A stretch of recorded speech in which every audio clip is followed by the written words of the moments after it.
What's going on, Paisanos? V here, coming at you with an episode today. This episode, we're gonna talk about my conversation with Konami. We're gonna talk about how when I went to Nationals this year, I talked to 3 Konami employees and asked them a bunch of questions. Now, unfortunately, I couldn't just bring my iPad and walk up and talk to them about all these questions. It would be kind of awkward. Some of them were busy, some of them had more time than others, and some of them just basically walked up to me and we just started talking. And it was kind of awesome to talk to those as opposed to an individual who just kind of like blew me off and was really busy. Anyway, it was a kind of weird situation.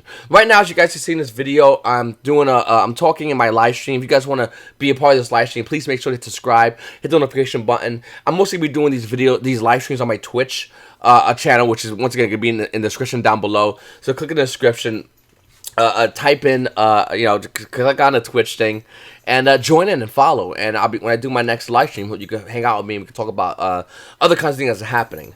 So I typed in my community tab on YouTube about any questions you guys had for Konami. And some of them were really good questions. Other questions were pretty bad, like when do we get needle fiber? They're never going to answer that question. But some of the questions were actually really, really good. And I actually wrote them down here and I tried asking as many as possible. My first question, when I saw Konami, my first question shotgun was, what about digital deck list? And I know if you watch my other video in the past when my conversation with a Konami employee, and asked about digital deck list, I kind of got an answer of, and this is exactly what was told to me, that's a great idea. And you would think this company, Konami Digital Entertainment, would allow us to do digital deck lists. I'll definitely have to talk to somebody about that. That was pretty much the summation of the question that was asked to me, the answer that was given to me for my question of why can't we just allow us to do deck lists digitally as opposed to printing deck lists out. Well, I went back and I talked to the first question to my mouth to Konami employees' ears was, "Hi, I just came out of Pokemon Nationals, and I'm over here now, and my question was, at Pokemon Nationals, not only were we allowed to do our deck list digitally and have up to 8:15 on the day of the event to swap our whole entire deck list, no big deal, all online, but we were also allowed to register from the event online." So what they did was, a Pokemon is you go online, you register an event, you put your information down, it's saved, it's non-refundable, but you are charged X amount for that event, and then you get a link right after you sign up to put your deck list down, and you have up to 8:15 the next day to do this.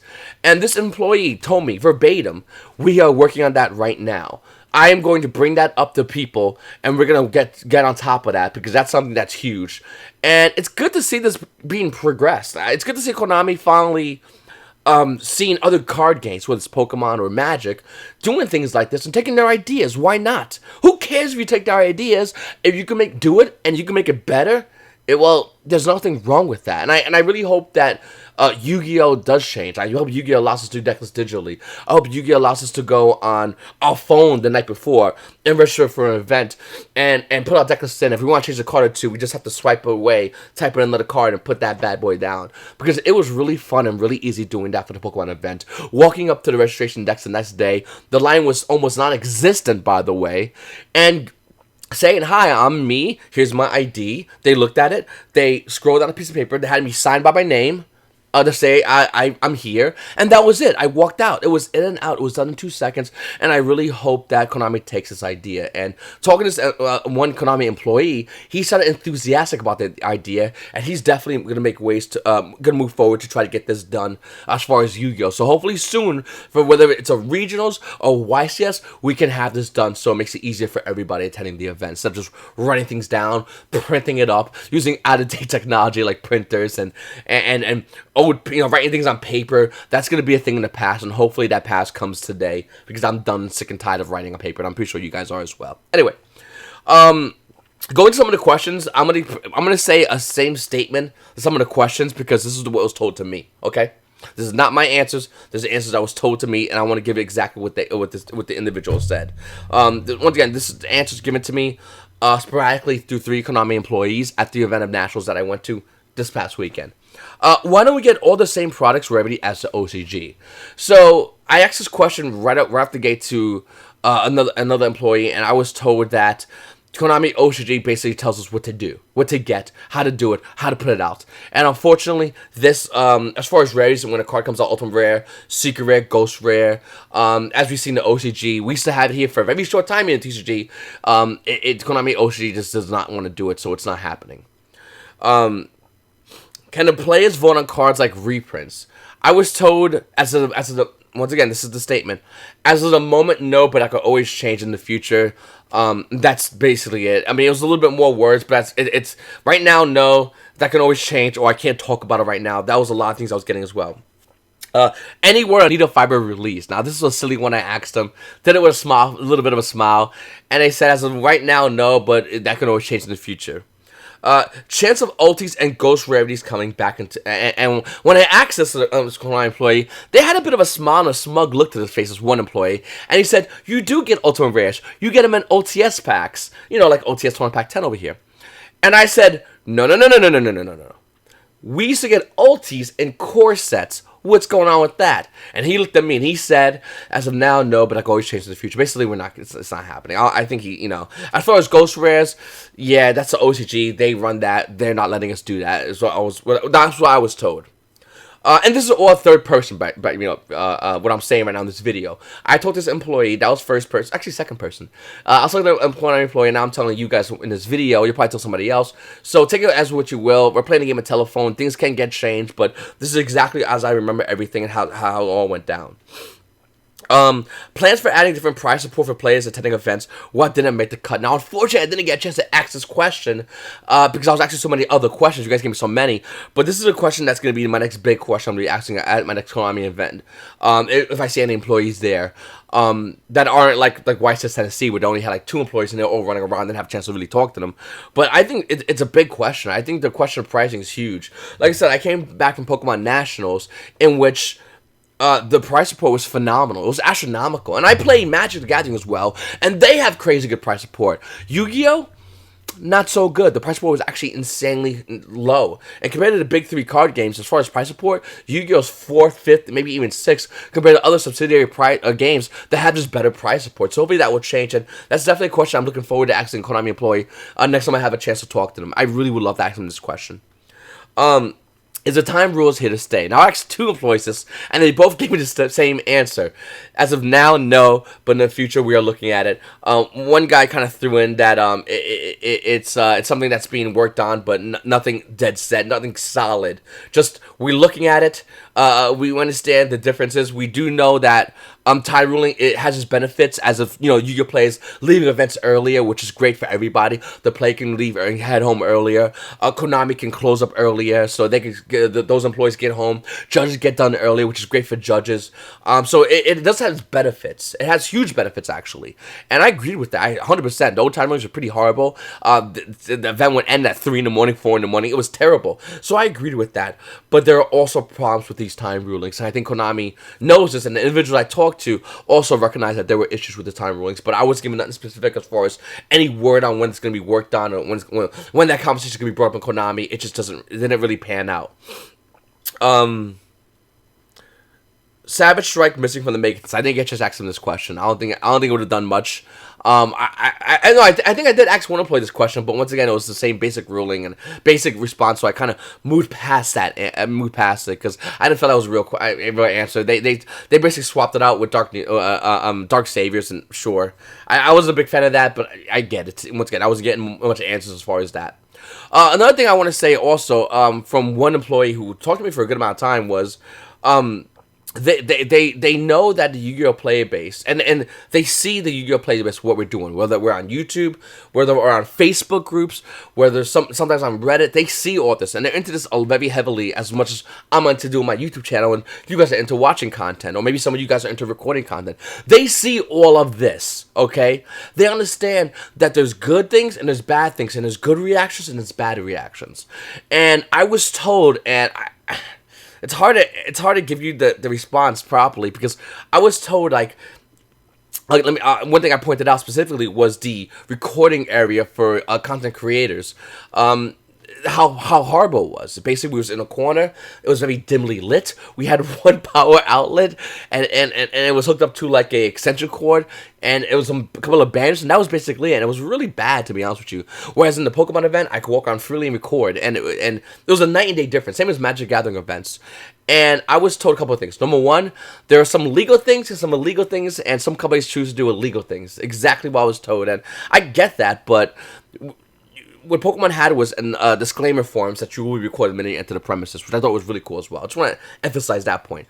Number two, if all us YouTubers or all us content creators, YouTubers that like me, that hate me, it doesn't matter. We all have to be vocal about this one thing, wanting to have the ability to record throughout the whole event.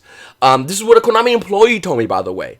And if you had a conversation, if you are a fellow YouTuber or a fellow content creator or a fellow player, or maybe a vendor, whoever, and you're a Konami employee, they will say the same thing. If everyone speaks out and going, allow us content creators to record anywhere we want to in a Yu-Gi-Oh event, the conversation will be brought up in the Konami office. This will happen, but we all have to talk about it. We all have to mention it. We all have to emphasize it, and I think we can all do it. I think we can all have it, so we can walk around and record it freely in an event. And not get kicked out or not, hide a recording or any of that silly stuff. I think we can freely do it, but we all have to be vocal about it. This is what was told to me by a Konami employee, and we will have the ability to bring this up in the office. And maybe next time I'll have a response, whether it's something like it will happen or it won't happen, but I'll have a more set response. But the more us content creators talk about this, the more people talk about this on Facebook, on Reddit, wherever, forums, wherever.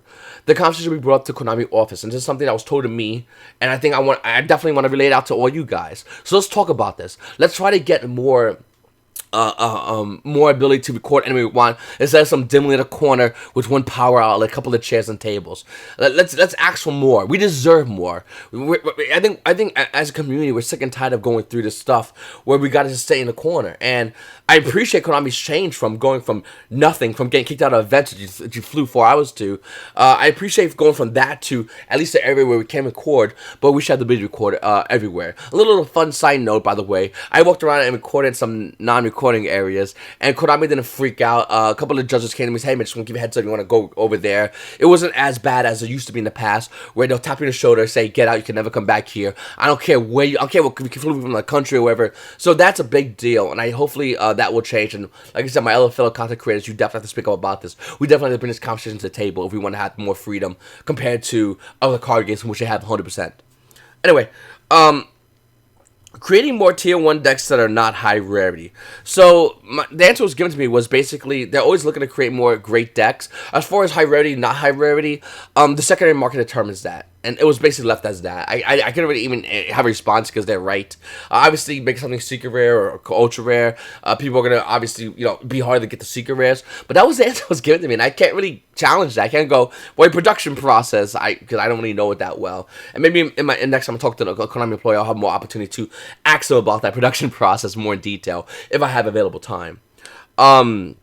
Speed Duel future plans. When will it have regional support? Now, unfortunately, this question again brought to the Konami employee. They're all pretty busy, so I didn't have a chance to ask them. But this is another great question. Speed Duels came out and had a Yu-Gi-Oh day with a bonus playmat. That's oddly enough sells for $80, and the Yu-Gi-Oh regular Speed Duel playmat sold for a good amount of money, like $50. And the OTS Speed Duel cards are worth money.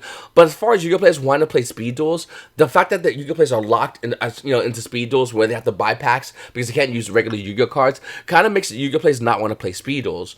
Well, my question would have been to Konami was, what's the allure? And once again, I would love to have this question. I might even email Konami some of the questions I didn't have a chance to talk to them about, because this is a huge deal. I think if you want Speed Duels to succeed, you need to put it to work. I went to every single vendor the day I got there, and right before I left, every single vendor again, and asked them if they had Speed Duels singles, and every single vendor said the same exact thing. These are the people selling and buying your product, Konami, and they said the same exact thing. They said basically there's no reason to buy or sell Speed Duels. If any vendors had any Speed Duel product, it's because they bought it in part of a collection and not specifically wanted to get Speed Duels. There's no reason to want to get Speed Duels, as I was told, because why? What's the allure? There's not many players playing the game. At our Nationals, we didn't have a Speed Duel Nationals, so there's no even more so allure. We had side events that rarely fired off, that took forever to build up on, so there was not much of a allure, whereas looking at other countries, the Speed Duels is huge. I mean, look at France. They had Speed Duels, a Twitch stream that had 1,000 viewers in the stream easily. It was insane. And other countries had Speed Duel Nationals, but unfortunately we didn't have it here. So what's the allure was basically the overall what I got from other vendors, and what is Konami gonna do to make players want to play Speed Duels? I have a couple of answers for Konami, but it's only at the end of the day they need to give me their answers. And once again, this is something I'm probably gonna email them. Will there be more Legacy Archetype support? And I was giving a generic answer once again. There's no plans currently for it, but in the future there'll be more plans. Blah blah blah. Future plans for mass reprints of older. That's the same question actually. will there be any updated rules that are combined for all the players? So this is a great question. Konami's rule system is really bizarre compared to other card games. Magic Gathering has this bam, you get a ton of rules, call it a day. Konami has rules, but they're set up in different sets, different tiers. And there is a rule comprehension guideline, and then there's another set of rules that are completely opposite as far as the penalty guidelines.